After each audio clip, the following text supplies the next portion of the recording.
There was no shooting, but there was panic. And tonight, Tyler police are looking for a man responsible for setting off an active shooter alarm.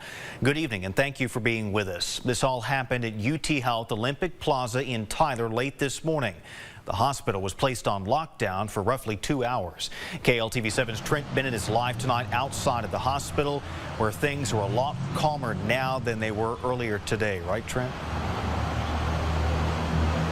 Yeah, Blake, that's right. In fact, unless you were here watching this lockdown happen in real time, or you saw some of the footage or pictures that we shared with you on social media or on our earlier broadcast here on KLTV7 News, you wouldn't realize that here in the center of the Olympic Plaza Tower along Beckham Avenue was, in fact, as you mentioned, an active scene as Tyler police were searching for a suspect after that shooter alarm had been triggered here inside of this building that you see behind me. What we've confirmed from Tyler police this evening is that this was an altercation that started with two people, and one of those people pulling out a gun on another person, and that is, of course, when that alarm was triggered. Leading our coverage tonight is KLTV7's Michael Richardson. He's explaining, as you mentioned, what we know and what we've confirmed about that suspect and how all of this started. People running away from UT Health in Tyler as an active shooter alarm resulted in a hospital lockdown.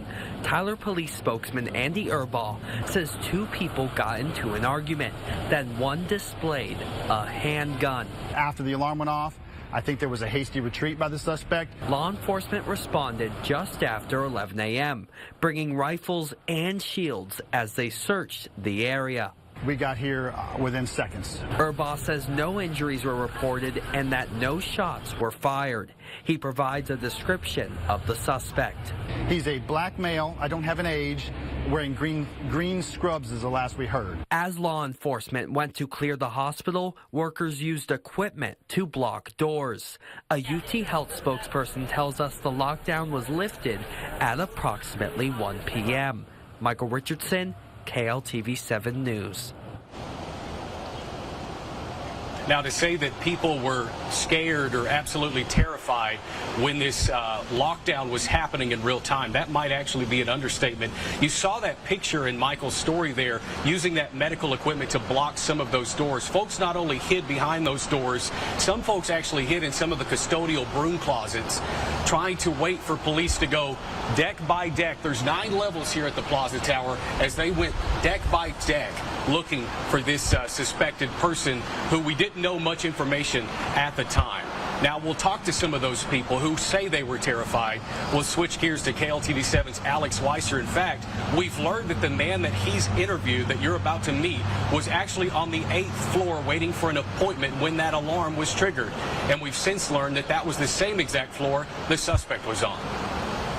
Going through my mind, please don't come through here. When alarms began to ring around 11 this morning, indicating a potential active shooter at the UT Health Olympic Plaza Tower, Charles Polk was waiting for his appointment on the 8th floor. So by the time I got off the elevator, it was like a normal day. I'd say about 5 minutes after, a bunch of cops came in. They told us that we needed to get into a secure place, so they took us into this room. Some fled the buildings. Others, like Polk, gathered with staff having to shelter in place as officers cleared each floor, using anything they could to barricade the doors. It was a little scary.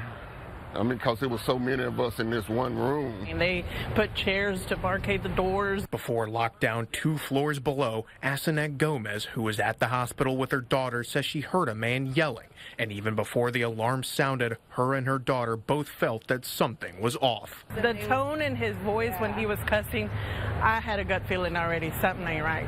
This is bad, you know. This altercation taking place on the 8th floor where Polk was located, narrowly missing witnessing the argument that led to the report of the gun being pulled. My appointment was at 11:45, and I usually get here maybe 10, 15 minutes early, but I'm glad I was just late today.